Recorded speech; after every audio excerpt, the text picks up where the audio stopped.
नमस्कार मेरे प्रिय विद्यार्थियों, मेरे विद्वान साथियों, मैं आपका दोस्त आशीष शर्मा काव्य क्लासेस के ऑनलाइन मंच पर एक बार फिर आपका स्वागत करता हूं।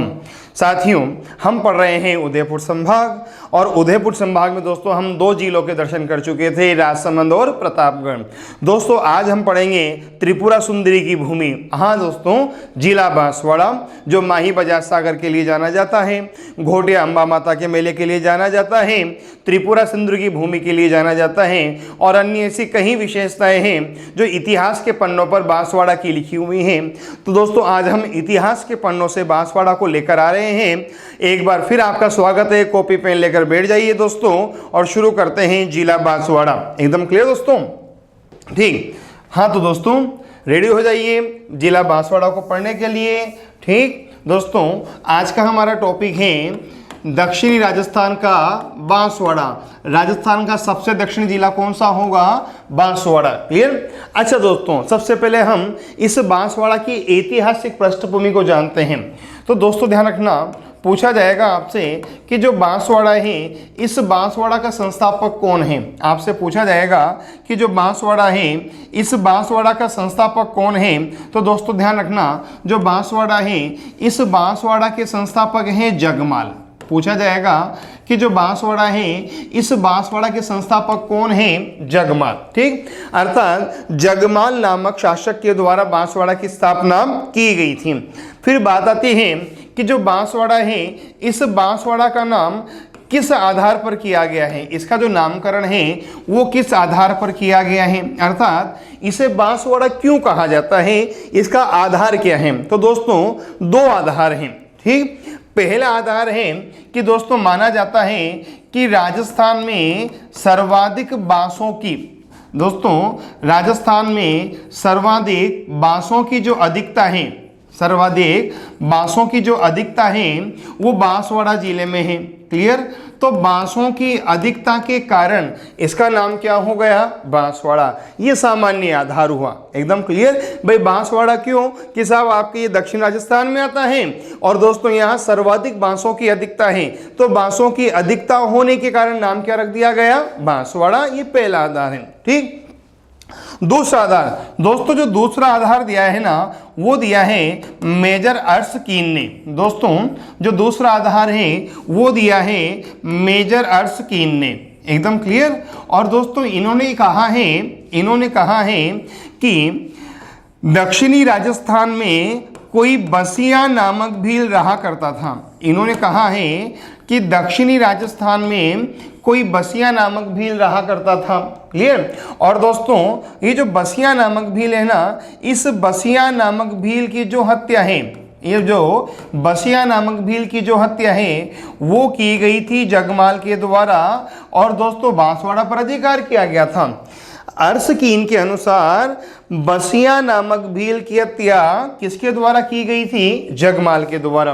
तो जगमाल तो बन गया बांसवाड़ा का संस्थापक और चूंकि जगमाल से पहले यहाँ किसका अधिकार था? बसिया भील। तो बसिया भील के नाम पर ही इस क्षेत्र का नाम क्या रख दिया गया? बांसवाड़ा।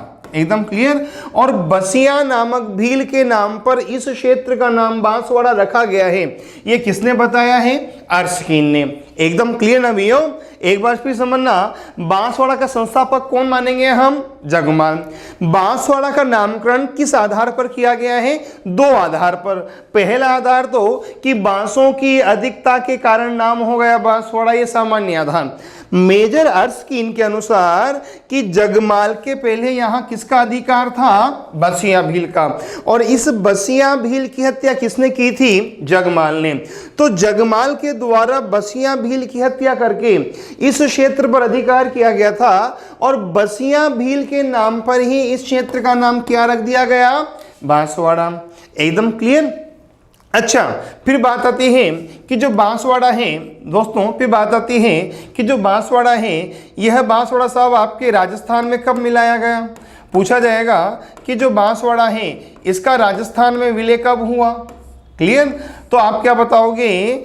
25 मार्च 1948 को। पूछ लिया जाए कि बांसवाड़ा का राजस्थान में विलय कब हुआ? 25 मार्च 1948 को हुआ। अच्छा, 25 मार्च 1948 को क्या था? राजस्थान एकीकरण का दूसरा चरण, और उसका नाम क्या बताया था मैंने दोस्तों? पूर्व राजस्थान संघ। क्या बताया था दोस्तों? पूर्व राजस्थान संघ। क्लियर? और फिर मैंने कहा था कि पूर्व राजस्थान संघ में कितनी रियासतें थी? 9 के नाम आपको याद होंगे ना? बाबू की झाड़ू को प्रशाटो, बाबू की झाड़ू को प्रशाटो बताया था मैंने। ठीक, तो 25 मार्च 1948 को राजस्थान एकीकरण के दूसरे चरण में पूर्व राजस्थान संघ में 9 रियासतें मिलाई गई थी, और उन 9 रियासतों में एक रियासत कौन सी थी? बांसवाड़ा। उन 9 रियासतों में एक रियासत कौन सी थी? बांसवाड़ा। ठीक, अच्छा, 9 रियासतों के नाम मैं बता चुका हूं, लेकिन आप चाहो तो एक बार फिर देख लो।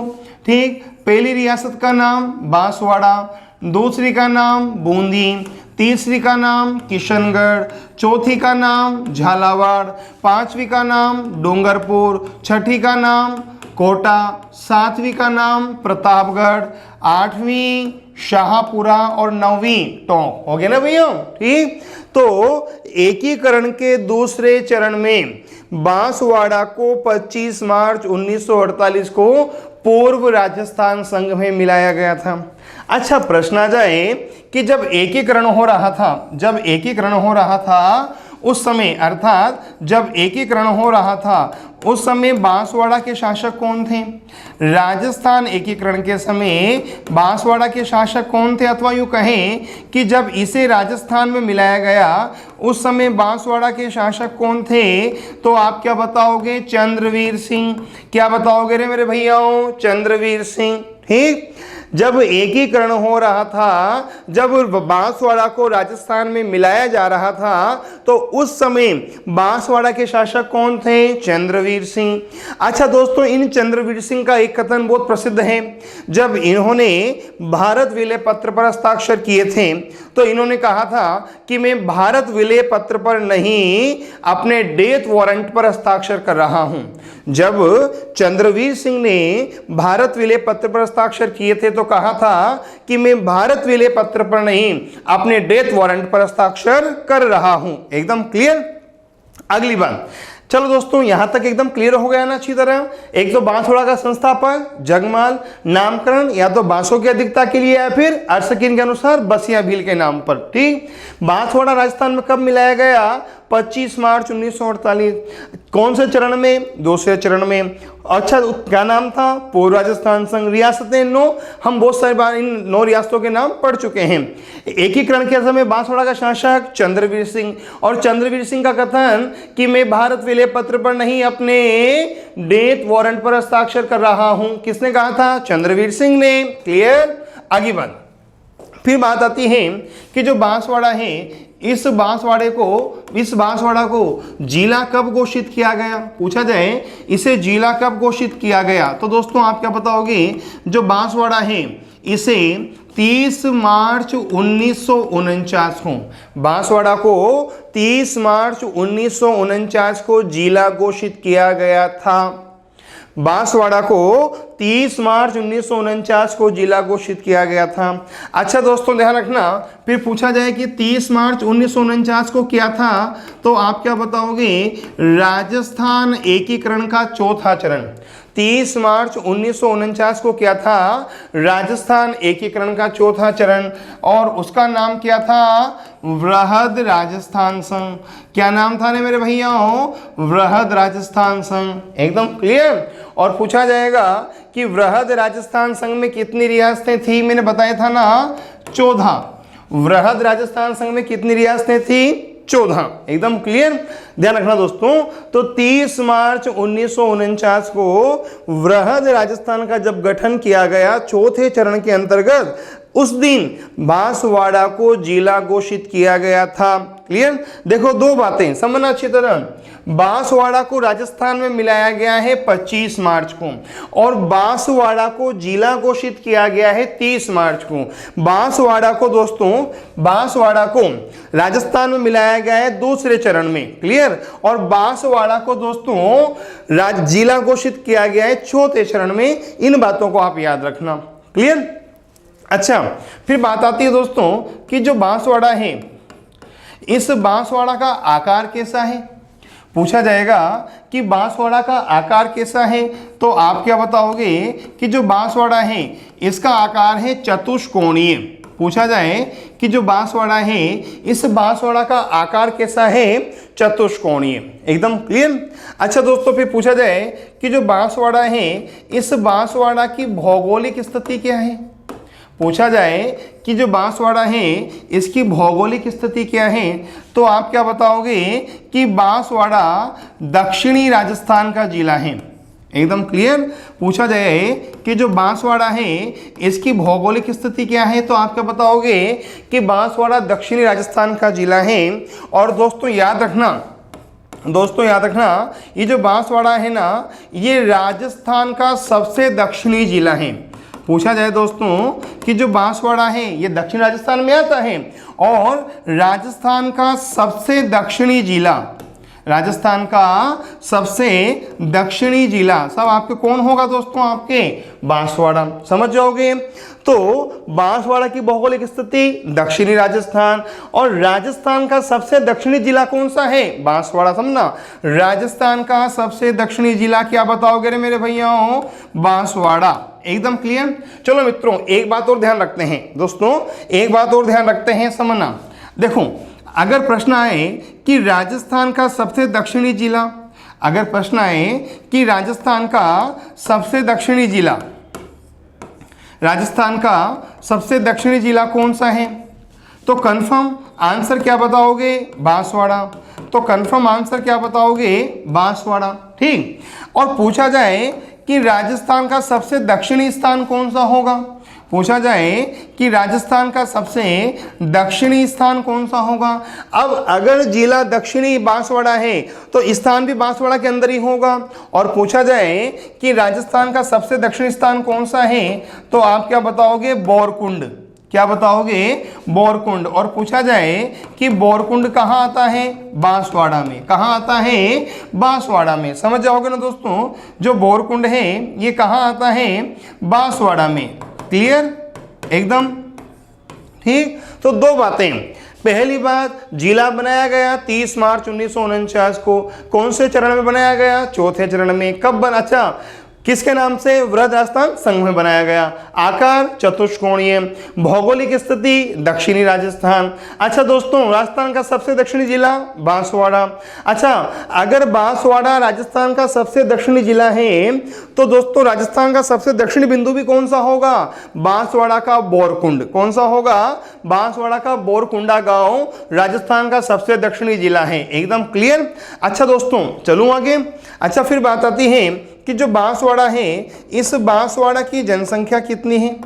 पूछ लिया जाए कि बांसवाड़ा की जनसंख्या कितनी है, तो आप क्या बताओगे? 17,98,194। पूछा जाए कि बांसवाड़ा की जनसंख्या कितनी है, तो क्या बताओगे? 17,98,194। ठीक। और पूछ लिया जाए कि 2011 के अनुसार, पूछ लिया जाए कि 2011 के अनुसार बांसवाड़ा का जनसंख्या घनत्व कितना है। पूछ लिया जाए दोस्तों आपसे कि 2011 के अनुसार बांसवाड़ा का जनसंख्या घनत्व कितना है, तो आप क्या बताओगे? 399 व्यक्ति प्रति वर्ग किलोमीटर। कितना बताओगे? 399 व्यक्ति प्रति वर्ग किलोमीटर। एकदम क्लियर? चलूं आगे। पक्का फिर समझना अच्छी तरह, जिला 30 मार्च को बना, आकार चतुष्कोणीय, भौगोलिक स्थिति दक्षिणी राजस्थान, राजस्थान का सबसे दक्षिणी जिला बांसवाड़ा, दक्षिणी बिंदु बोरकुंड, जनसंख्या 17,98,194, 17,98,194। अच्छा, जनसंख्या घनत्व 399 व्यक्ति प्रति वर्ग किलोमीटर। क्लियर। अच्छा दोस्तों, अगर आप चाहें तो स्क्रीनशॉट ले लें, फिर हम आगे की बात करते हैं। एकदम क्लियर दोस्तों यहां तक तो ठीक। अब अगली बात फिर आती है कि जो बांसवाड़ा है, इस बांसवाड़ा का अक्षांशीय विस्तार कितना है। फिर बात आती है कि जो बांसवाड़ा है, इस बांसवाड़ा का अक्षांशीय विस्तार कितना है। तो आप क्या बताएंगे कि जो बांसवाड़ा है ना, ये बांसवाड़ा 23 डिग्री 11 मिनट से लेकर 24 डिग्री 56 मिनट, 23 डिग्री 11 मिनट से लेकर 24 डिग्री 56 मिनट उत्तरी अक्षांश के मध्य स्थित है। ठीक दोस्तों, जो बांसवाड़ा है ये 23 डिग्री 11 मिनट से लेकर 24 डिग्री 56 मिनट उत्तरी अक्षांश के मध्य स्थित है। एकदम क्लियर पहली बात तो ठीक। फिर बात आती है कि जो बांसवाड़ा है, इस बांसवाड़ा का देशांतरीय विस्तार कितना है। फिर बात आती है कि जो बांसवाड़ा है, इस बांसवाड़ा का देशांतरीय विस्तार कितना है। तो दोस्तों आप क्या बताओगे कि जो बांसवाड़ा है, इस बांसवाड़ा का सब आपके जो देशांतरीय विस्तार है वह है 74 डिग्री 4 मिनट से लेकर 74 डिग्री 41 मिनट। कितना दोस्तों, 74 डिग्री 41 मिनट पूर्वी देशांतर। एकदम क्लियर दोस्तों। तो दोस्तों ये अक्षांश देशांतर आप हमेशा याद रखना दोस्तों, ये बहुत काम की चीजें हैं दोस्तों, हमेशा पूछी जाती हैं।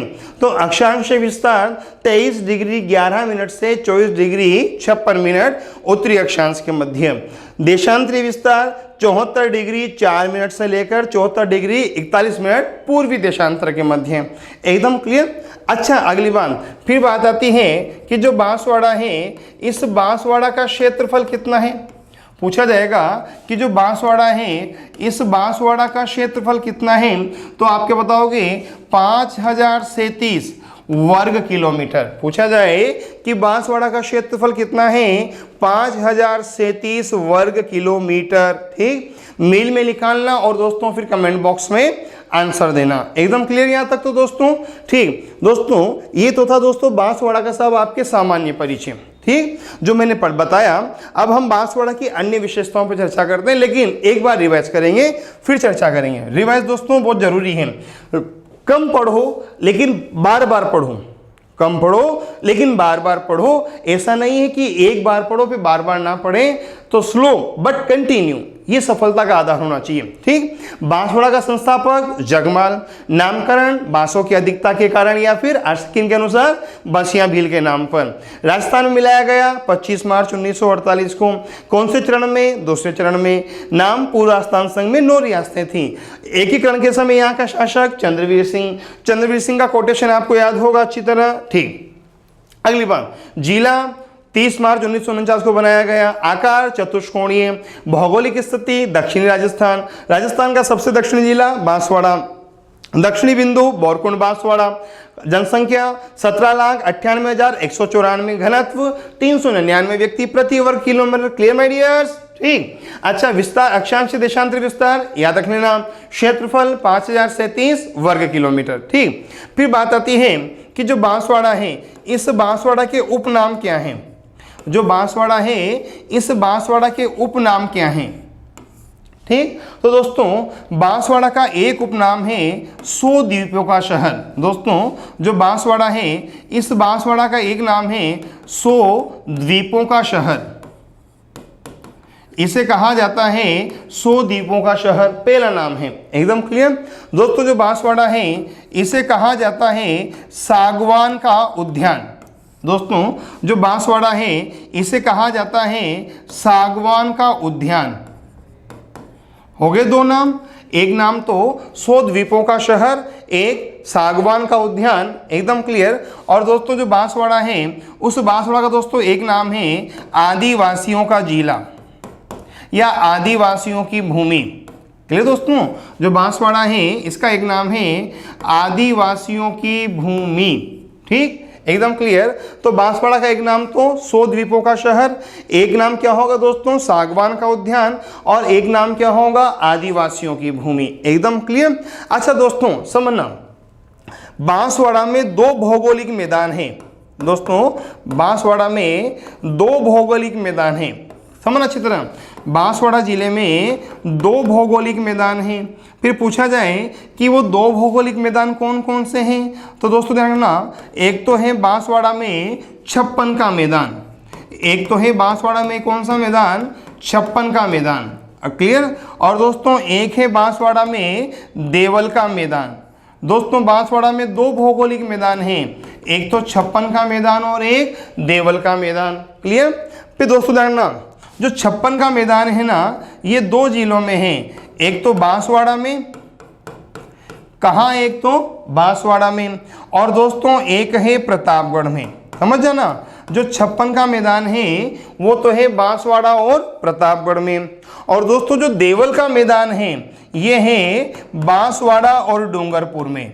कहाँ कहाँ है दोस्तों, बांसवाड़ा और डूंगरपुर में। समझ जाओगे अच्छी तरह।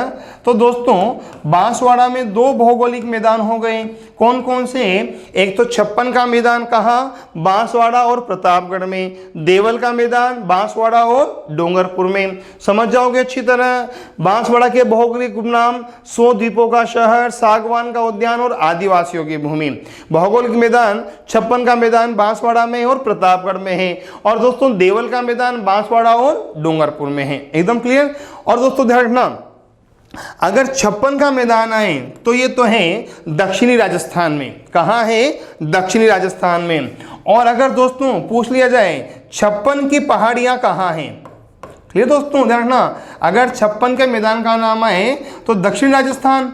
ठीक। और पूछा जाए कि 56 की पहाड़ी कहाँ है, तो दोस्तों ये पश्चिमी राजस्थान में है।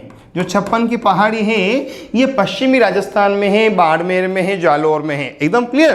तो 56 के मैदान का नाम आए तो बांसवाड़ा प्रतापगढ़ मतलब दक्षिण राजस्थान, और 56 की पहाड़ी का नाम आए तो पश्चिमी राजस्थान, बाड़मेर जालौर के क्षेत्र में है। अच्छा दोस्तों आपको ध्यान हो तो दोस्तों पश्चिमी राजस्थान में एक दुर्ग है सिवाना दुर्ग। जो सिवाना दुर्ग है वो इसी 56 की पहाड़ी में बना हुआ है। किस पे बना हुआ है, 56 की पहाड़ी पर। और सिवाना दुर्ग 56 की पहाड़ी पर किस पहाड़ी पर बना हुआ है, 56 की पहाड़ी में भी जिस पहाड़ी पर ये बना हुआ है उस पहाड़ी का नाम क्या है, आप कमेंट बॉक्स में लिखना। एकदम क्लियर।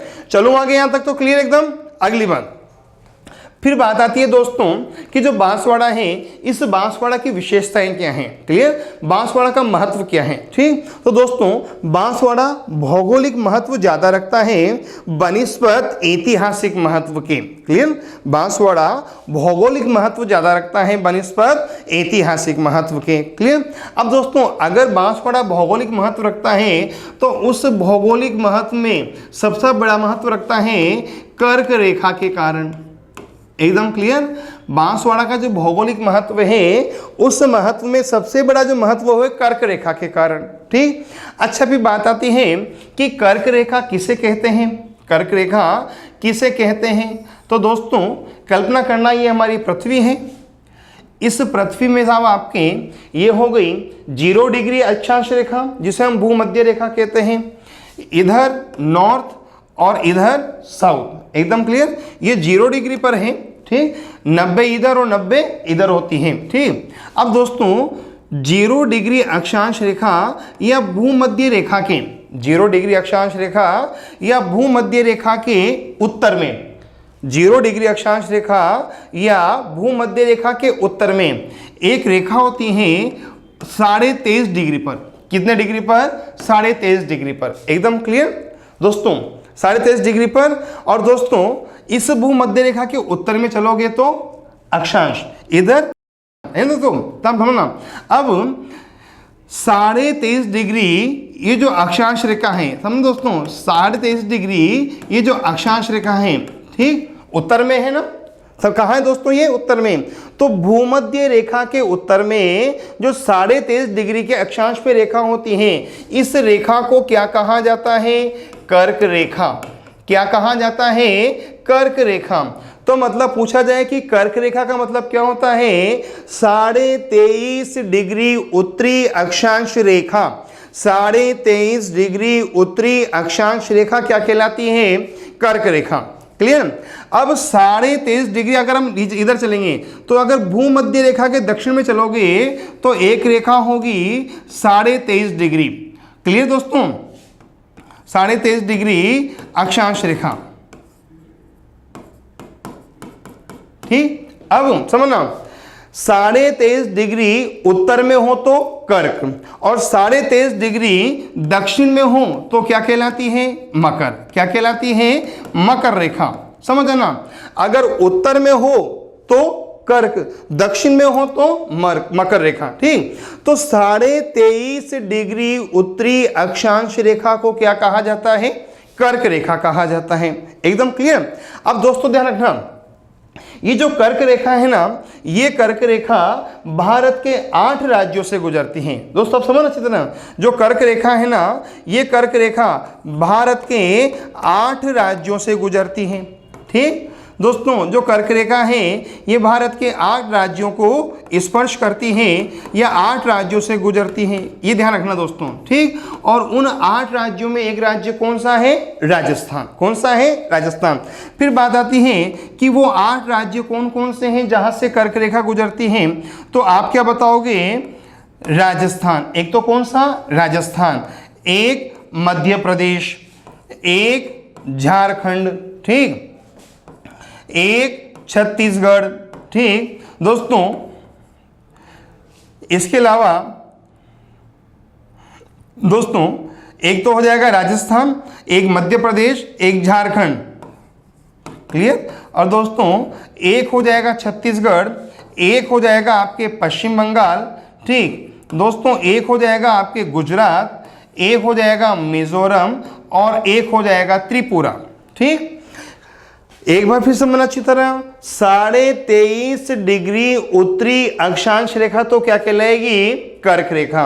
और 23.5 डिग्री दक्षिणी अक्षांश रेखा क्या कहलाएगी? मकर रेखा। 23.5 डिग्री उत्तर में हो तो अक्षांश रेखा, 23.5 डिग्री दक्षिण में हो तो 23.5 डिग्री उत्तर में हो तो कर्क रेखा और 23.5 डिग्री दक्षिण में हो तो मकर रेखा। कर्क रेखा भारत के 8 राज्यों को स्पर्श करती है। कौन कौन से?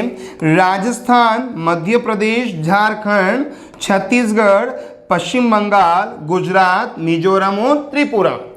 एकदम क्लियर? कर्क रेखा भारत के 8 राज्यों को स्पर्श करती है। राम झा के 6 बंगु मित्र, क्या लिखा हुआ है? राम झा के 6 बंगु मित्र।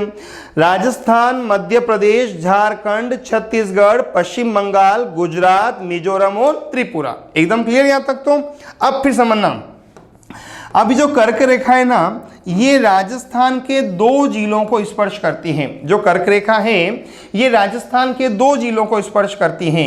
एक जिला तो कौन सा हो जाएगा? बांसवाड़ा। कौन सा हो जाएगा? बांसवाड़ा। और एक जिला कौन सा हो जाएगा? डूंगरपुर। कौन सा होगा रे भैया? डूंगरपुर। ये कर्क रेखा राजस्थान के 2 जिलों को स्पर्श करती है, एक तो बांसवाड़ा और एक डूंगरपुर। फिर पूछा जाए कि कर्क रेखा सर्वाधिक किस जिले को स्पर्श करती है? कर्क रेखा सर्वाधिक किस जिले को स्पर्श करती है? तो मैक्सिमम तो करती है किसको? बांसवाड़ा को। मैक्सिमम तो किसे करती है? बांसवाड़ा को। और मिनिमम किसे करती है? डूंगरपुर को। मिनिमम किसे करती है? डूंगरपुर को। समझना, राजस्थान का वह जिला जिसे कर्क रेखा सर्वाधिक स्पर्श करती है, बांसवाड़ा। क्लियर? अब फिर सबसे कम सीमा बनाती है डूंगरपुर के साथ। कर्क रेखा बांसवाड़ा को सर्वाधिक स्पर्श करती है तो डूंगरपुर को सबसे कम स्पर्श करती है। फिर बात आती है कि कर्क रेखा बांसवाड़ा में कहां से निकलती है? तो आप क्या बताओगे? कुशलगढ़ से। पूछा जाए कि कर्क रेखा बांसवाड़ा में कहां से निकलती है? कुशलगढ़ से। अच्छा, डूंगरपुर में कहां से निकलती है? चीखली गांव से। साहब कहां से निकलती है? चिखली गांव से। क्लियर? अर्थात कर्क रेखा डूंगरपुर में तो चिखली गांव से निकलती है और बांसवाड़ा में कुशलगढ़ से निकलती है। एकदम क्लियर? कुशलगढ़ पहले एक ठिकाना था जो राजस्थान एकीकरण के दूसरे चरण में मिलाया गया था। एकदम क्लियर? ध्यान रखना, कमेंट बॉक्स में लिखना कि एकीकरण के समय कुशलगढ़ के शासक कौन थे। मैंने पढ़ा रखा है, आप लिखोगे। क्लियर दोस्तों, एक बार फिर समझना कि कर्क रेखा साहब आपके बांसवाड़ा का भौगोलिक महत्व प्रदान करती है। 23.5 डिग्री उत्तरी अक्षांश रेखा तो कर्क रेखा और 23.5 डिग्री दक्षिणी अक्षांश रेखा मकर रेखा। एकदम क्लियर। कर्क रेखा राजस्थान भारत के कितने राज्यों को स्पर्श करती है? 8। ठीक, राजस्थान, मध्य प्रदेश, झारखंड, छत्तीसगढ़, पश्चिम बंगाल, गुजरात, मिजोरम और त्रिपुरा को। राजस्थान के 2 जिले कर्क रेखा पर स्पर्श करते हैं, बांसवाड़ा और डूंगरपुर। कर्क रेखा को सर्वाधिक स्पर्श करता है बांसवाड़ा, सबसे कम स्पर्श करता है डूंगरपुर। कर्क रेखा राजस्थान में बांसवाड़ा के किस शहर से निकलती है? कुशलगढ़ से। और डूंगरपुर में चीखली गांव से निकलती है। एकदम क्लियर यहां तक तो पक्का। अगली बात दोस्तों ध्यान रखना, अब एक प्रश्न दे रहा हूं, आंसर बताना। कर्क रेखा 3 महाद्वीपों को स्पर्श करती है। कर्क रेखा 3 महाद्वीपों को स्पर्श करती है। वह 3 महाद्वीप कौन कौन से हैं ये आप बताओगे। फिर दोस्तों कमेंट बॉक्स में बहुत अच्छा आंसर प्रश्न है ये। कर्क रेखा विश्व के 3 महाद्वीपों को स्पर्श करती हैं। वह 3 महाद्वीप कौन कौन से हैं आप कमेंट बॉक्स में देना, नहीं तो फिर मैं आपको अगले टॉपिक में आंसर दूंगा। चलो आगे। अब अगली बात दोस्तों साहब समझना, देखो थोड़ी सी ज्योग्राफी पढ़ते हैं, ज्यादा नहीं पढ़ेंगे। ठीक, अब दोस्तों ये है सूर्य। दोस्तों ये है सूर्य। क्लियर दोस्तों, थोड़ी सी पढ़ लेते ज्योग्राफी दोस्तों। ठीक, अब दोस्तों ये जो सूर्य है ना दोस्तों, ये सूर्य ये तो है कर्क रेखा, ठीक, और ये है मकर रेखा। ये तो है कर्क रेखा और ये है मकर रेखा। अब समझना, ये जो सूर्य है ना, ये सूर्य इस कर्क रेखा पर लंबवत होता है 21 जून को। जो सूर्य है ना ये कर्क रेखा पर कब लंबवत होता है? 21 जून को। समझना, जो सूर्य की किरणें हैं ये कर्क रेखा पर कब लंबवत होती हैं? 21 जून को। ठीक, अब जब 21 जून को सूर्य की किरणें कर्क रेखा पर लंबवत होगी तो इसका परिणाम क्या होगा कि जब 21 जून को सूर्य की किरणें कर्क रेखा पर लंबवत होगी तो उत्तरी गोलार्ध में दोस्तों भूमध्य रेखा के उत्तर में चलेंगे ना, तो ये तो हो गया उत्तरी गोलार्ध और ये हो गया दक्षिणी गोलार्ध। एकदम क्लियर। तो जब सूर्य की किरणें 21 जून को इस कर्क रेखा पर लंबवत होगी तो उत्तरी गोलार्ध में, इस उत्तरी गोलार्ध में क्या होगा? सबसे लंबा दिन। इस उत्तरी गोलार्ध में क्या होगा इस दिन? सबसे लंबा दिन। क्लियर। अब अगर सबसे लंबा दिन होगा तो दोस्तों फिर इसका विपरीत क्या होगा? सबसे छोटी रात। क्या होगा? सबसे छोटी रात। एकदम क्लियर। समझना, जब सूर्य की किरणें 21 जून को कर्क रेखा पर लंबवत होती हैं तो इस दिन दोस्तों क्या होगा कि उत्तरी गोलार्ध में, समस्त उत्तरी गोलार्ध में, क्लियर, विश्व के जितने भी देश उत्तरी गोलार्ध में आते हैं तो समस्त उत्तरी गोलार्ध में दोस्तों क्या होगा? सबसे लंबा दिन और सबसे छोटी रात। क्या होगा? सबसे लंबा दिन और सबसे छोटी रात। अब दोस्तों जो हमारा भारत है ना ये किस में आता है? उत्तरी गोलार्ध में। जो हमारा भारत है ये किस में आता है? उत्तरी गोलार्ध में। तो इसका मतलब भारत में सबसे लंबा दिन और सबसे छोटी रात कब होती है? 21 जून को। भारत में सबसे लंबा दिन और सबसे छोटी रात कब होती है? 21 जून को। एकदम क्लियर। अच्छा दोस्तों एक प्रश्न लिखना अच्छी तरह, ये आरपीएससी के द्वारा पूछा गया है। अब प्रश्न क्या पूछा गया है कि जब सूर्य की किरणें कर्क रेखा पर लंबवत होती हैं, जब सूर्य की किरणें कर्क रेखा पर लंबवत होती हैं तो सूर्य की किरणों का तिरछापन, सूर्य की किरणों का तिरछापन किस जिले में सर्वाधिक होगा? अब सूर्य की किरणें कर्क रेखा पर कब लंबवत होती हैं? 21 जून को। एकदम क्लियर। तो अगर 21 जून को सूर्य की किरणें सर्वाधिक यहां कर्क रेखा पर अर्थात कुशलगढ़ बांसवाड़ा पर लंबवत हो रही हैं तो सूर्य की किरणों का तिरछापन कहां होगा? उस जिले में जो बांसवाड़ा के एकदम पीछे होगा, पीछे होगा। क्लियर, साउथ में होगा, नॉर्थ में होगा दोस्तों, क्लियर। और दोस्तों राजस्थान के नॉर्थ में कौन सा जिला है? गंगानगर। कौन सा जिला है? गंगानगर। तो दोस्तों ध्यान रखना, 21 जून को जब सूर्य की किरणें कर्क रेखा पर अर्थात कुशलगढ़ बांसवाड़ा पर लंबवत होती है, तो इस दिन सूर्य की किरणों का सर्वाधिक तिरछापन किस जिले में होगा? गंगानगर में होगा। किस जिले में होगा? गंगानगर में होगा। समझ जाओगे अच्छी तरह। अच्छा फिर समझना, जब 21 जून को सूर्य की किरणें कर्क रेखा पर लंबवत होगी तो भारत में होगा सबसे लंबा दिन और सबसे छोटी रात। और इसी दिन दोस्तों इसी दिन दक्षिणी गोलार्ध में, दोस्तों इसी दिन जो दक्षिणी गोलार्ध है इसमें दोस्तों, अब इस दिन क्या होगा कि जब सूर्य की किरणें 21 जून को कर्क रेखा पर लंबवत होगी तो दिन तो होगा सबसे लंबा और रात होगी सबसे छोटी, क्लियर। अब इसी दिन दोस्तों साहब आपके क्या होगा कि दक्षिणी गोलार्ध में दिन तो होगा सबसे छोटा, दक्षिणी गोलार्ध में दिन तो होगा सबसे छोटा और रात होगी दोस्तों, दिन तो होगा सबसे छोटा और रात होगी सबसे लंबी। एकदम क्लियर, रात तो होगी सबसे लंबी और दिन होगा सबसे छोटा। एकदम क्लियर यहां तक। तो अब देखो चार प्रश्न क्या बने समझना। पहला प्रश्न, ये भारत में, ठीक, भारत में सबसे लंबा दिन, प्रश्न बनेगा कि भारत में सबसे लंबा दिन कब होता है? तो आप क्या बताओगे? 21 जून को। कब होता है? 21 जून को। दूसरा प्रश्न बनेगा कि भारत में सबसे छोटी रात कब होती है? भारत में सबसे छोटी रात कब होती है? तो दोस्तों आप क्या बताओगे? 21 जून को। एकदम क्लियर, पक्का। अब समझना, एकदम क्लियर यहां तक। तो फिर पूछा जाएगा कि भारत में सबसे छोटा दिन कब होता है? भारत में सबसे छोटा दिन कब होता है? भारत में सबसे छोटा दिन कब होता है? तो दोस्तों कब होगा आपके? 22 दिसंबर को। कब होगा? 22 दिसंबर को। अच्छा फिर पूछा जाएगा कि भारत में सबसे बड़ी रात कब होती है? सबसे बड़ी रात कब होती है? तो आप क्या बताओगे? 22 दिसंबर को। कब होती है?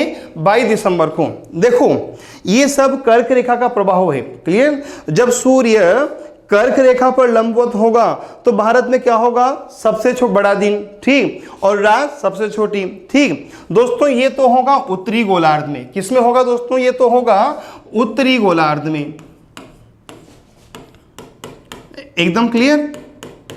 और दोस्तों ये होगा दक्षिणी गोलार्ध में। तो पूछा जाए कि भारत में सबसे लंबा दिन 21 जून, सबसे छोटी रात 21 जून, भारत में सबसे छोटा दिन 22 दिसंबर, भारत में सबसे बड़ी रात 22 दिसंबर। एकदम क्लियर।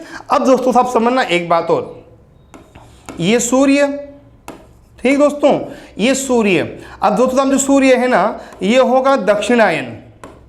दोस्तों जो सूर्य है अब ये क्या होगा? दक्षिणायन। और दोस्तों जब सूर्य दक्षिणायन होगा तो तब आपके जो सूर्य है ना, अब दोस्तों जब सूर्य दोस्तों दक्षिणायन होगा तो दोस्तों जो सूर्य है, इस सूर्य की जो किरणें हैं वो दोस्तों साहब आप किस पे लंबवत होगी? मकर रेखा पर। क्लियर दोस्तों, जब सूर्य दक्षिणायन होगा तो जो सूर्य है ये सब आपकी इसकी जो किरणें हैं वो सब आपके किस पर लंबवत होगी? अब मकर रेखा पर लंबवत होगी। एकदम क्लियर। साहब किस पर लंबवत होगी? मकर रेखा पर लंबवत होगी। अब जब सूर्य की किरणें मकर रेखा पर लंबवत होगी तो दिन कौन सा होगा? 22 दिसंबर। दिन कौन सा होगा? 22 दिसंबर। एकदम क्लियर। अब क्या होगा इस दिन? अब इस दिन क्या होगा? दक्षिणी गोलार्ध में, इस दिन दक्षिणी गोलार्ध में क्या होगा? सबसे बड़ा दिन होगा। इस दिन दक्षिणी गोलार्ध में क्या होगा? सबसे बड़ा दिन और सबसे छोटी रात। सबसे बड़ा दिन और सबसे छोटी रात। अब जब दक्षिणी गोलार्ध में सबसे बड़ा दिन कब होगा? 22 दिसंबर को। सबसे छोटी रात कब होगी? 22 दिसंबर को। तो इसका उल्टा उत्तरी गोलार्ध में सबसे छोटा दिन कब होगा? कब होगा? 22 दिसंबर को। और उत्तरी गोलार्ध में सबसे बड़ी रात कब होगी? 22 दिसंबर को। समझ जाओगे ना।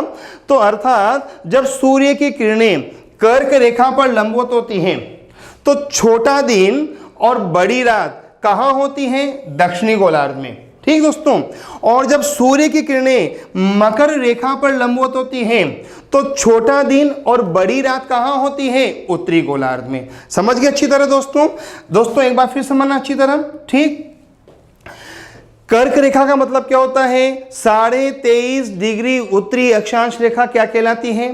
कर्क रेखा। और 23.5 डिग्री दक्षिणी अक्षांश रेखा क्या कहलाती है? मकर रेखा। कर्क रेखा भारत के कितने राज्यों को स्पर्श करती है? 8। कौन कौन से? राजस्थान, मध्य प्रदेश, झारखंड, छत्तीसगढ़, पश्चिम बंगाल, गुजरात, मिजोरम और त्रिपुरा। ठीक, अच्छा, राजस्थान के कितने जिलों को टच करती है? 2, बांसवाड़ा और डूंगरपुर। सर्वाधिक बांसवाड़ा, मिनिमम डूंगरपुर। बांसवाड़ा के किस क्षेत्र को? कुशलगढ़ को। डूंगरपुर में चीखली गांव से। ठीक, अच्छा दोस्तों, कर्क रेखा पर सूर्य की किरणें कब लंबवत होती हैं? 21 जून को। क्लियर? और जब 21 जून को सूर्य की किरणें कर्क रेखा पर लंबवत होती हैं तो सूर्य की किरणों का सर्वाधिक तिरछापन कहां देखा जाता है?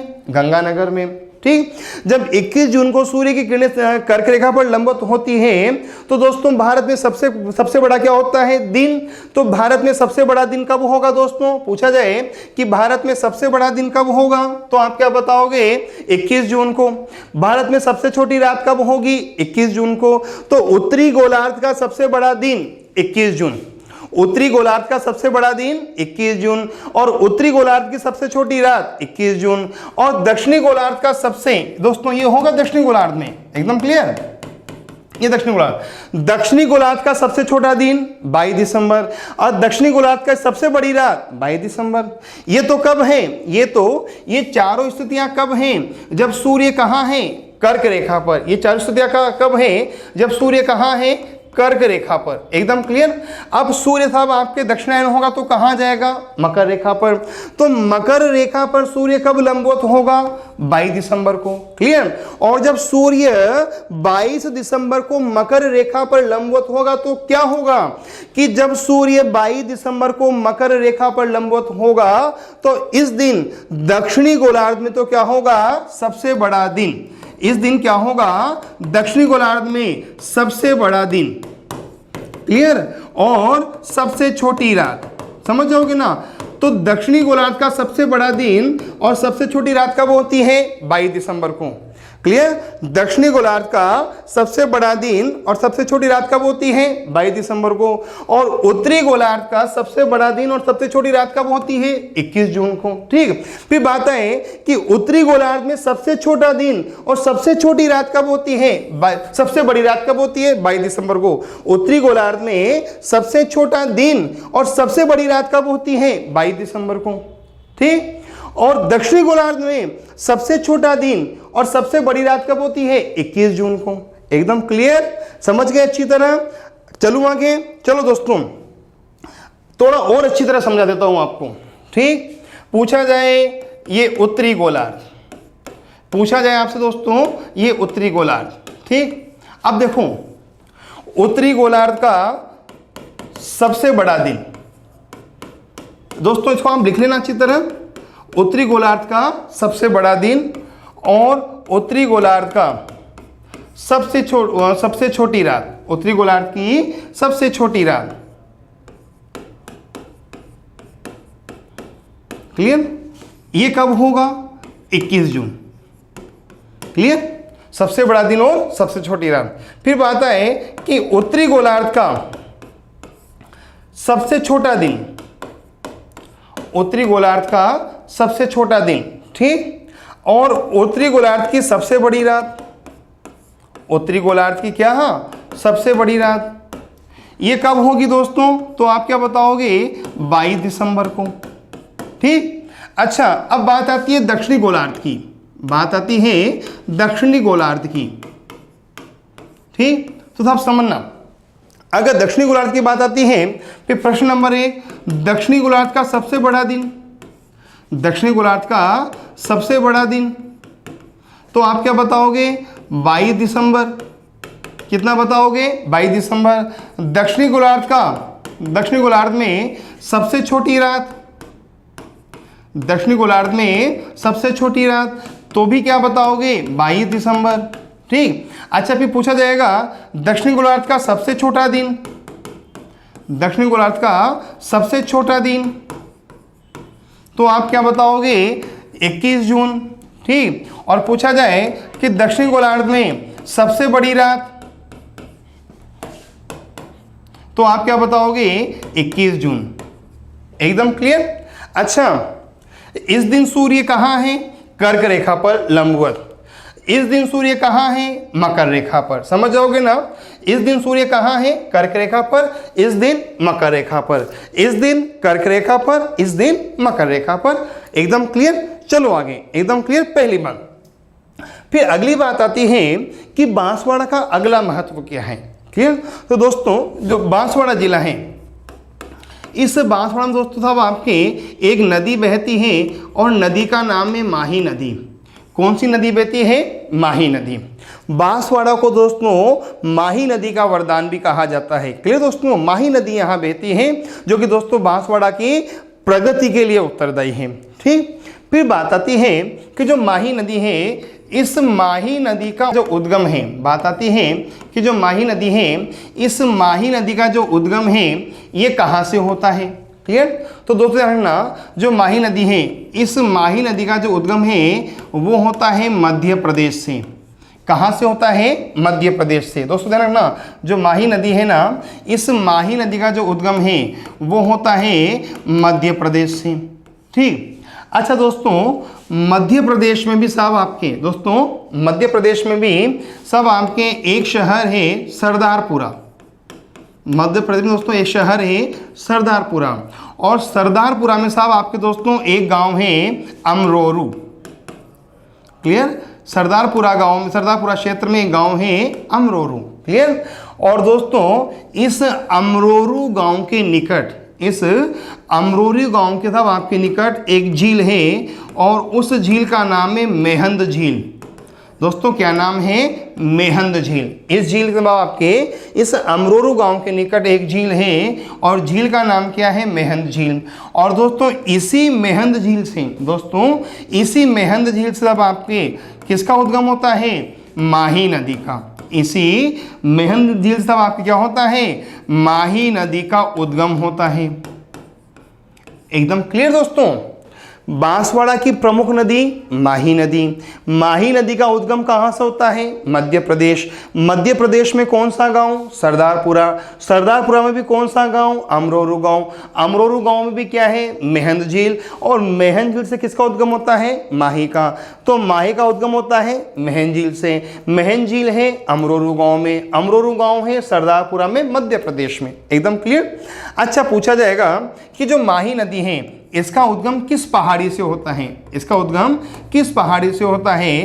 तो दोस्तों जो माही नदी है इसका उद्गम होता है विंध्याचल पहाड़ी से। क्लियर दोस्तों, इसका जो उद्गम है वो होता है विंध्याचल पहाड़ी से। एकदम क्लियर, समझ जाना मेरे दोस्तों। जो माही नदी है इसका उद्गम कहाँ से होता है, विंध्याचल पहाड़ी से होता है। एकदम क्लियर, पहली बात। फिर बात आती है कि जो माही नदी है, जो माही नदी है, इस माही नदी की लंबाई कितनी है। पूछ लिया जाए कि जो माही नदी है इस माही नदी की लंबाई कितनी है, तो आप क्या बताओगे, 576 किलोमीटर। ठीक। जो माही नदी है इस माही नदी की लंबाई कितनी है, 576 किलोमीटर। अब इस 576 किलोमीटर में से राजस्थान में, पूछा जाए इस 576 किलोमीटर में से राजस्थान में माही नदी का प्रवाह क्षेत्र कितना है। पूछा जाए कि इन 576 में से राजस्थान में माही नदी का प्रवाह क्षेत्र कितना है, 171 किलोमीटर। अर्थात राजस्थान में माही नदी की लंबाई कितनी है, 171 किलोमीटर। समझ जाओगे ना अच्छी तरह। माही नदी की कुल लंबाई 576 किलोमीटर और राजस्थान में माही नदी की लंबाई 171 किलोमीटर। ठीक। अच्छा, फिर बात आए कि राजस्थान में माही नदी का प्रवाह क्षेत्र कितना है। पूछा जाए कि राजस्थान में माही नदी का प्रवाह क्षेत्र कितना है, लगभग 28%। ठीक। राजस्थान में माही नदी का प्रवाह क्षेत्र कितना है? लगभग 28%। एकदम क्लियर। फिर समझना, माही नदी का उद्गम कहाँ से होता है? मध्य प्रदेश। किस शहर में? सरदारपुरा शहर में। कौन सा गांव? अमरोरू गांव। झील का नाम महन झील। क्या निकलती है? माही नदी। पहाड़ी विंध्याचल। लंबाई 576। राजस्थान में माही नदी की लंबाई 171 किलोमीटर। राजस्थान में माही नदी का प्रवाह क्षेत्र 28%। एकदम क्लियर। अगली बात, फिर बात आती है कि जो माही नदी है ना, फिर बात आती है कि जो माही नदी है, इस माही नदी को दोस्तों हम किन किन नाम से जानते हैं? ठीक, इसके उपनाम क्या हैं? तो दोस्तों इस माही नदी का पहला उपनाम है दक्षिणी राजस्थान की गंगा। ठीक दोस्तों, इसका एक उपनाम तो क्या है? दक्षिणी राजस्थान की गंगा। दोस्तों माही नदी का दूसरा नाम है दक्षिणी राजस्थान की जीवन रेखा। माही नदी का दूसरा उपनाम क्या है? दक्षिणी राजस्थान की जीवन रेखा। दो बात हो गई ना। माही नदी का पहला नाम तो दक्षिणी राजस्थान की गंगा, दूसरा उपनाम दक्षिणी राजस्थान की जीवन रेखा। ठीक। माही नदी का तीसरा उपनाम है दक्षिणी राजस्थान की स्वर्ण रेखा। माही नदी का तीसरा उपनाम है दक्षिणी राजस्थान की स्वर्ण रेखा। हो गए तीन नाम। पहला नाम दक्षिणी राजस्थान की गंगा, दूसरा दक्षिण राजस्थान की जीवन रेखा और तीसरा दक्षिण राजस्थान की स्वर्ण रेखा। एकदम क्लियर। फिर बात आती है कि जो माही नदी है, इसका चौथा नाम क्या है? तो आप क्या बताओगे? इसे कहा जाता है कांठल का वरदान। इसे क्या कहा जाता है? कांठल का वरदान। क्या कहा जाता दोस्तों? आपके कांठल का वरदान। तो दक्षिण राजस्थान की गंगा हो गई, दक्षिण राजस्थान की जीवन रेखा हो गई, दक्षिण राजस्थान की स्वर्ण रेखा हो गई, कांठल का वरदान। कौन सी नदी होगी दोस्तों? माही नदी। एकदम क्लियर। अच्छा दोस्तों, हमने अभी कर्क रेखा पढ़ी थी ना, तो दोस्तों ध्यान रखना, ये जो माही नदी है ना, ये माही नदी एकमात्र ऐसी नदी है जो कर्क रेखा को 2 बार पार करती है। क्लियर दोस्तों, जो माही नदी है ना, ये कर्क रेखा को 2 बार पार करती है। दोस्तों ध्यान रखना, राजस्थान की एकमात्र ऐसी नदी जो कर्क रेखा को 2 बार पार करती है, तो कौन सी होगी दोस्तों? वो माही नदी। माही नदी कर्क रेखा को 2 बार पार करती है। एकदम क्लियर।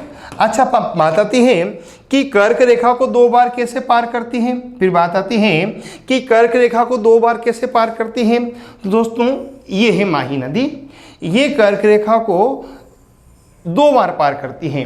अर्थात एक बार तो जब ये राजस्थान में प्रवेश करती है, एक बार तो जब ये राजस्थान में प्रवेश करती है तब पार करती है। एकदम क्लियर दोस्तों, एक बार तो जब ये कर्क रेखा को पार करती है 2 बार। क्लियर। अच्छा, कब कब करती है? जब एक बार तो जब ये राजस्थान में प्रवेश करती है तब पार करती है, और एक बार जब ये राजस्थान से बाहर जाती हैं, जब ये राजस्थान से बाहर जाती हैं और खंबात की खाड़ी में जाती हैं। कहाँ जाती हैं? खंबात की खाड़ी में। तो एक तो जब प्रवेश करती है तब पार करती है, और जब ये खंबात की खाड़ी में गिरती है तब करती है। अब देखो, जब ये 2 बार पार करती है ना, तो दोस्तों इस प्रकार की आकृति बनती है। किस प्रकार की आकृति बनती है? इस प्रकार की, मतलब उल्टा यू। उल्टा यू, समझ लो दोस्तों। और इस से एक प्रश्न बनाए आरपीएससी के द्वारा कि निम्न में से वो कौन सी नदी है जो उल्टे यू की आकृति में बहती है। निम्न में से वो कौन सी नदी है जो उल्टे यू की आकृति में बहती है? माही नदी। कर्क रेखा को 2 बार पार करने वाली नदी कौन सी है? माही नदी। एकदम क्लियर। फिर बात आती है कि जो माही नदी है, फिर बात आती है कि जो माही नदी है, इस माही नदी की सहायक नदियां कौन कौन सी हैं। फिर बात आती है कि जो माही नदी है, इस माही नदी की सहायक नदियां कौन कौन सी हैं। तो दोस्तों ध्यान रखना, दोस्तों जो माही नदी है, इसकी एक सहायक नदी का नाम तो आपको याद रखना पड़ेगा, सोम। इसकी सहायक नदी है। क्लियर दोस्तों, एक का नाम है अनास। क्या नाम है? अनास। एक तो हो गई सोम, एक हो गई अनास। क्लियर दोस्तों, एक नदी का नाम है ईरू। दोस्तों एक नदी का नाम है ईरू, समझ जाओगे। सोम, अनास, ईरू। क्लियर दोस्तों, एक नदी का नाम है एरन। क्या नाम है? एरन। और दोस्तों एक नदी का नाम है हिरन। कौन सा? हिरन। तो सोम, अनास, ईरू, एरन, हिरन आदि माही की सहायक नदियां हैं। समझ गए अच्छी तरह। चलो दोस्तों हम एक बार दोबारा रिवाइज कर रहे हैं, फिर दोस्तों आगे की बात करेंगे। ठीक, क्लियर। पहली बात, बांसवाड़ा का संस्थापक जगमाल। क्लियर। नामकरण या तो बांसों की अधिकता के कारण या फिर अर्शकीन के अनुसार बसिया भील के नाम पर। बांसवाड़ा राजस्थान में लाया गया 25 मार्च 1948। चरण दूसरा, पूर्व राजस्थान संघ 9 रियासतें, और एकीकरण के समय बांसवाड़ा के शासक चंद्रवीर सिंह। क्लियर। और दोस्तों चंद्रवीर सिंह है, इन्होंने कहा था कि दोस्तों मैं डेथ वारंट पर हस्ताक्षर कर रहा हूं, याद रखना। ठीक। अगली बात, जो बांसवाड़ा है इसे जिला बनाया गया 30 मार्च 1949 को, चौथे चरण में जब वृहद राजस्थान संघ बना था 14 रियासतों से। आकार चतुष्कोणीय, भौगोलिक स्थिति दक्षिण राजस्थान में आता है। राजस्थान का सबसे दक्षिण जिला बांसवाड़ा और दक्षिणी स्थान बोरकुंड। जनसंख्या 17,98,194 और जनसंख्या घनत्व 399 व्यक्ति प्रति वर्ग किलोमीटर। ठीक दोस्तों। अक्षांश विस्तार देशांत विस्तार देख लेना। क्षेत्रफल 5,37,037 वर्ग किलोमीटर। उपनाम 100 द्वीपों का शहर, सागवान का उद्यान और आदिवासियों की भूमि। भौगोलिक मैदान 56 का मैदान है और देवल का मैदान। क्लियर। 56 का मैदान बांसवाड़ा प्रतापगढ़ में है, तो देवल का मैदान बांसवाड़ा डूंगरपुर में है। ठीक। 56 की पहाड़ी पश्चिम राजस्थान में है, और 56 की पहाड़ी में साहब आपके बना हुआ है दोस्तों सिवाना दुर्ग। जिस पहाड़ी पर बना है उस पहाड़ी का नाम क्या है बताना।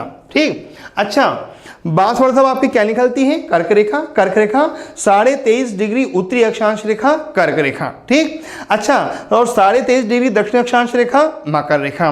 ठीक। अच्छा दोस्तों, कर्क रेखा भारत के 8 राज्यों को स्पर्श करती है। रामझा के 6 बंगोमित्र, राजस्थान, मध्य प्रदेश, झारखंड, छत्तीसगढ़, पश्चिम बंगाल, गुजरात, मिजोरम और त्रिपुरा। कर्क रेखा एशिया के कर्क रेखा भारत के कर्क रेखा विश्व के 3 महाद्वीपों को स्पर्श करती है। उन 3 महाद्वीपों के नाम आप बताओगे। एकदम क्लियर। अगली बात दोस्तों, कर्क रेखा सर्वाधिक बांसवाड़ा को और मिनिमम डूंगरपुर को स्पर्श करती है। बांसवाड़ा में कुशलगढ़ से और डूंगरपुर में चीखली गांव से निकलती है। कर्क रेखा पर सूर्य लंबवत होता है 21 जून को, और जब सूर्य कर्क रेखा पर लंबवत होगा तो इस दिन गंगानगर में क्या होगा? सूर्य की किरणों का तिरछापन सर्वाधिक। ये क्वेश्चन पूछा जा चुका है। एकदम क्लियर, ध्यान रखना। अगली बात दोस्तों ध्यान रखना, भारत में सबसे लंबा दिन 21 जून और सबसे छोटी रात 21 जून उत्तरी गोलार्ध में। दक्षिणी गोलार्ध का सबसे छोटा दिन 22 दिसंबर और सबसे बड़ी रात 22 दिसंबर। ठीक। सूर्य मकर रेखा पर लंबवत होता है 22 दिसंबर को, और जब सूर्य मकर रेखा पर लंबवत होगा तो क्या होगा कि दोस्तों दक्षिणी गोलार्ध में तो होगा सबसे बड़ा दिन और सबसे छोटी रात, और उत्तरी गोलार्ध में होगा सबसे छोटा दिन और सबसे बड़ी रात। तो उत्तरी गोलार्ध का सबसे बड़ा दिन 21 जून, छोटी रात 21 जून। अच्छा, उत्तरी गोलार्ध में सबसे छोटा दिन 22 दिसंबर और सबसे बड़ी रात 22 दिसंबर। दक्षिणी गोलार्ध में सबसे बड़ा दिन 22 दिसंबर, सबसे छोटी रात 22 दिसंबर। सबसे छोटा दिन 21 जून और सबसे बड़ी रात 21 जून। एकदम क्लियर दोस्तों, ध्यान रखना। ठीक। अगली बात, माही नदी। माही का उद्गम होता है मध्य प्रदेश से। इसे दक्षिण राजस्थान की गंगा, दक्षिण राजस्थान की जीवन रेखा, दक्षिण राजस्थान की स्वर्ण रेखा, कांठल का वरदान आदि नामों से जाना जाता है। निकलती कहाँ से है? मध्य प्रदेश में सरदारपुरा में अमरोरू गांव से। झील का नाम है महन झील। एकदम क्लियर। माही का दोस्तों जो उद्गम होता है वो विंध्याचल की पहाड़ी से होता है। माही नदी कर्क रेखा को 2 बार पार करती है। यहां तक कोई डाउट? अच्छा, राजस्थान में माही नदी की लंबाई कितनी है? 171 किलोमीटर, और राजस्थान में माही नदी का प्रवाह क्षेत्र कितना है दोस्तों? 28%। एकदम क्लियर। अगली बात दोस्तों, माही नदी कर्क रेखा को 2 बार पार करती है। जो माही नदी है ये कर्क रेखा को कितनी बार पार करती है? 2 बार पार करती है। एक बार तो जब प्रवेश करती है राजस्थान में, और एक बार जब राजस्थान से बाहर जाकर कहां गिरती है? खंबात की खाड़ी में गिरती है। एकदम क्लियर। तो दोस्तों एक तो ये जब राजस्थान से बाहर जाती है तब, और एक राजस्थान के अंदर आती है तब। ठीक। माही की सहायक नदियां सोम, अनास, ईरू, एरन और हिरन आदि माही की सहायक नदियां हैं। दोस्तों ये था बांसवाड़ा का सामान्य परिचय, और दोस्तों बांसवाड़ा की 2 विशेषताएं कर्क रेखा और इसके अलावा दोस्तों आपके माही नदी। दोस्तों अगले वीडियो में दोस्तों हम बांसवाड़ा की अन्य विशेषताओं पर चर्चा करेंगे। अगले वीडियो में हम बांसवाड़ा की अन्य विशेषताओं पर चर्चा करेंगे। ठीक। और दोस्तों आज के लिए इतना ही बहुत है। और दोस्तों आप कमेंट बॉक्स में प्रश्नों के उत्तर देते रहिए, और आपको कोई सुझाव चाहिए, कोई प्रश्न पूछना है तो आप कमेंट बॉक्स में लिखकर प्रश्न पूछ सकते हैं। थैंक यू दोस्तों, धन्यवाद।